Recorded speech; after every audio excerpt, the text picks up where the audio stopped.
In the times of the Bible, the promised land of milk and honey was Judea and Samaria, and the greatest symbol of this promise was the vineyard.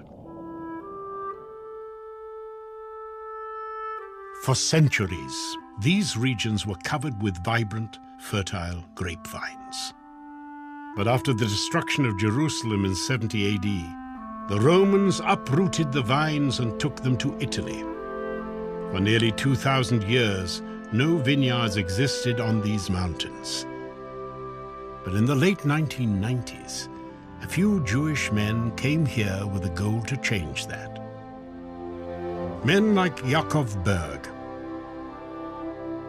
2,000 years ago, Israel known like the best wine country in the ancient world. The Roman Caesars, the Greeks, they brought their best wine, not from Italy, not from French. They brought it from here, from Israel. But for 2,000 years, the land was desert.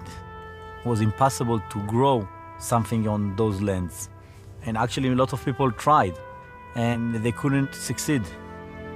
I was born in Russia, and I came to Israel when I was 3 years old. It was always my father's dream to touch the land, to grow something.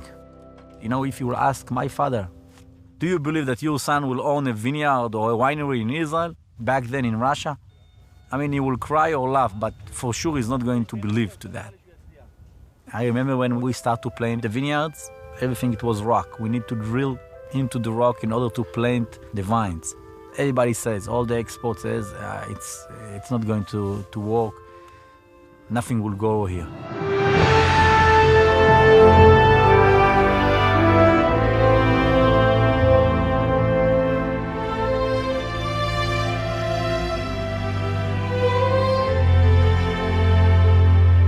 I don't think it's something that we can really understand. It's not that we changed the land, it's not that we brought a new soil or something like that. The land really came back to herself. It's like a dead man that came back to life. The grapes Yaakov harvests to create his wines come from very special places. Elon Moreh, where God made his promise to Abraham. The Mount of Blessing, where Joshua said, "As for me and my house, we will serve the Lord," and Shiloh, where the Ark of the Covenant rested. The harvesters who pick these grapes are neither Israeli nor Jewish. Each year, hundreds of Christian volunteers from around the world travel to Israel to prune the vines and harvest the grapes of Jewish farmers in Judea and Samaria at no cost to the farmers. The Bible promises 3 main things. First of all, that the Jewish people will come back to their homeland. Second, that the land will come back to us. And from the moment that we came back, it's become a heaven. The third thing that many people really forgot, they don't see it. But the Bible talks about it many times, all over. That the entire world will come and will participate and will try to help. It's unbelievable. When I see it, I'm crying. The fact that we came back here, okay, but why? Somebody that lives so far away, thousands of kilometers from here, would like to know what's going on, would like to support, would like to be with us, that we will work together, you know. I think this is the biggest miracle that God gave us in, I don't know, the last 20, 30 years.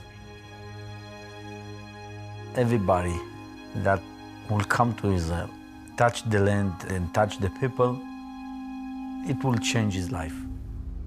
Each one of us looking for something deeper than just the regular life. I believe and I feel and I know that in Israel, maybe it's the best place on earth to really feel it, to understand it. It's easier than all the rest of the world. To me, Israel, it's the best proof God exists and still acting in our world. I don't think you can find a better proof. I'm Yaakov Berg, and I am Israel.